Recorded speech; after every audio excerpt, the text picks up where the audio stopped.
stories that I thought were interesting.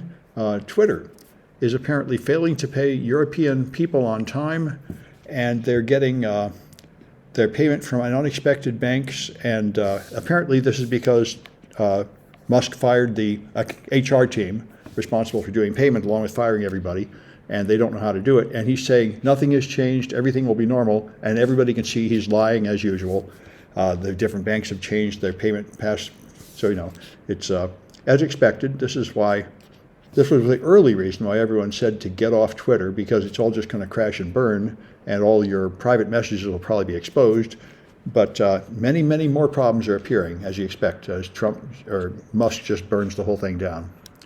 And the information security community all moved within 2 weeks to a new server on Mastodon, and it's better there, and I don't think anybody will go back. So it turned out to be okay for us. And there's another article about him coming up. Maybe it's here. Yeah. This one's pretty interesting. I think it's quite fair. I mean, there's been this myth that Silicon Valley people are like special and these oligarchs are geniuses and we should just adore them. And he's destroying it very nicely right in front of us, just showing that they're just, greedy capitalists and pretty much idiots. And then it's come out that other companies he runs like SpaceX and Tesla, there's a bunch of handlers around him like there were around Trump, concealing what he really says and controlling what people do and telling them the reasonable things that they sort of translate what he says into something less crazy. And now that he's in charge of Twitter, we're actually seeing what he says without all the filters. And, he's revealed to just sort of be a spoiled baby, just sort of like a hereditary monarch of the past. So anyway, it may do some good, as it may help lower Silicon Valley from its pedestal and make people realize they're no different than any other industry, and there's no reason to believe that the people in charge are particularly special, or that they can save the world and guarantee the future of the human race and all the stupid science fiction that Musk is filling his head with. Anyway, I didn't know about this. This is a new form of being green. Companies are becoming water positive, which means that they produce more water than they consume from the water grid, so they have to somehow clean up some polluted water or something to do that. And Amazon is claiming a couple of their locations will have this by 2030. So I guess that's a new environmental goal for companies to shoot for. Rolls-Royce has tested a hydrogen-fueled aircraft engine to try to make carbon-neutral airplanes, which is very difficult because you can't really make them electric because the batteries are too heavy.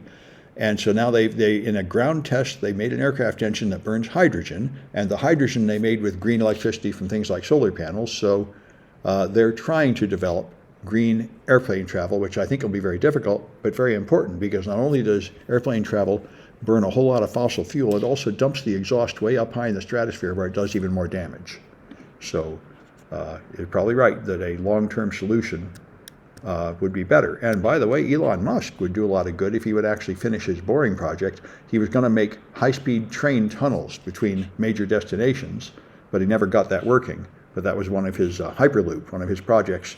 And that would be a good solution. Then people would just take a train instead of taking an airplane on at least some of the trips. But none of that's happening. Amazon is apparently leaving a lot of their business in India.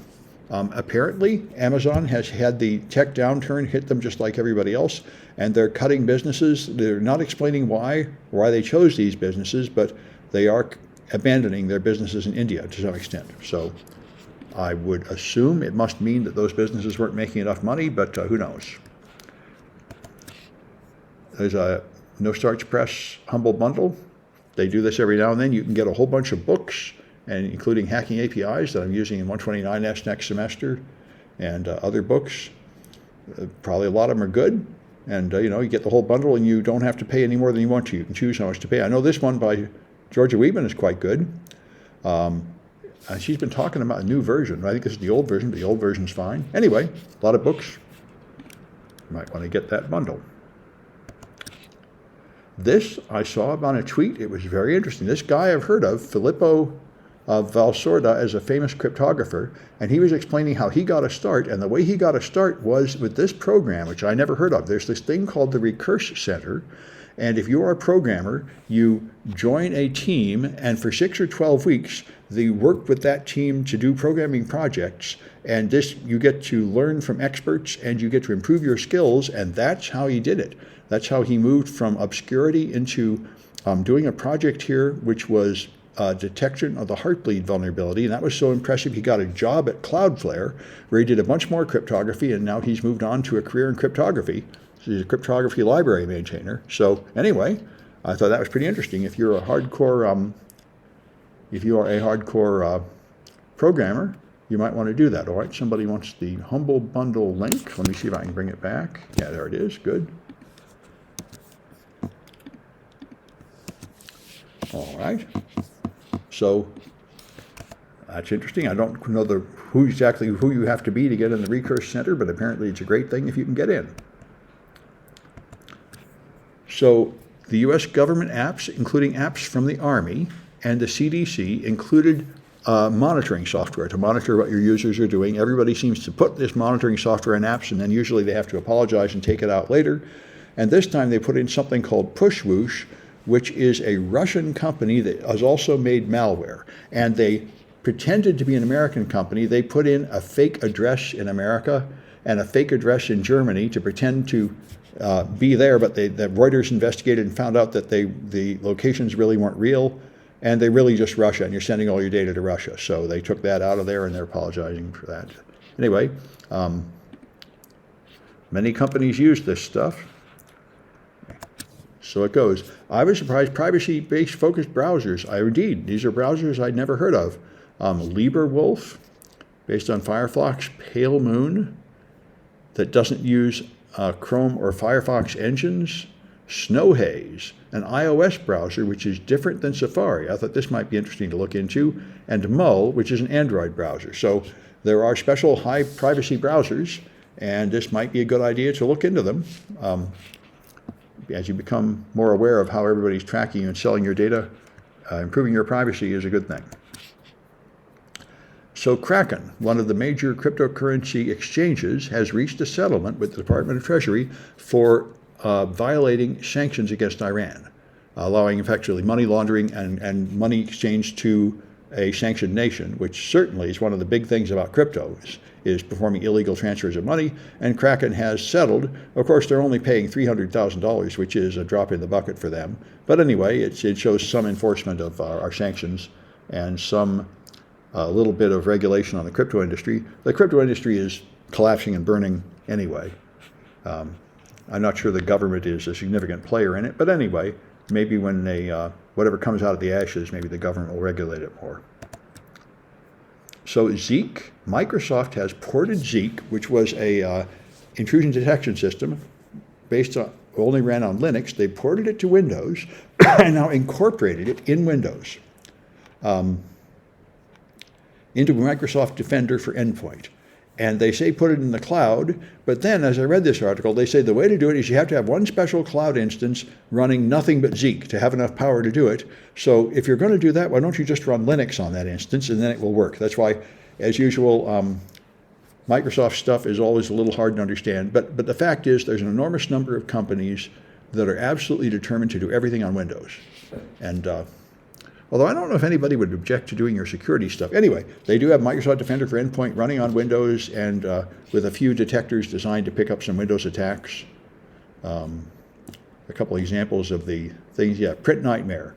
Print Nightmare is an exploitation of a print service, and they can detect that. And they can detect password sprays, they say, where somebody tries the same password on many user accounts. So that's something, but seems to me like it'd probably be better to just run Zeek on Linux. But anyway, that might benefit some Microsoft people. And this one I thought was pretty interesting. There's a new drug, the most expensive drug yet, and they're not entirely clear in this article, but what I believe it does, if you have hemophilia, so your blood does not clot, the current treatment is to go in for regular transfusions, adding some kind of clotting factor to your blood. You have to keep going in and getting more transfusions. And this gives you one transfusion, which improves you forever because it does genetic modification of your body. So it replaces the missing gene so your body can make clotting factor. I know this is the third then I've heard like this. There was one, they restored sight to a person who was completely blind this way too, by giving them the gene they needed. So this is, I think, CRISPR, gene editing in the body of living people. We're developing this new exploding field of medicine, adjusting genetic flaws by adding back in the genes you need. So it's pretty awesome and a neat thing.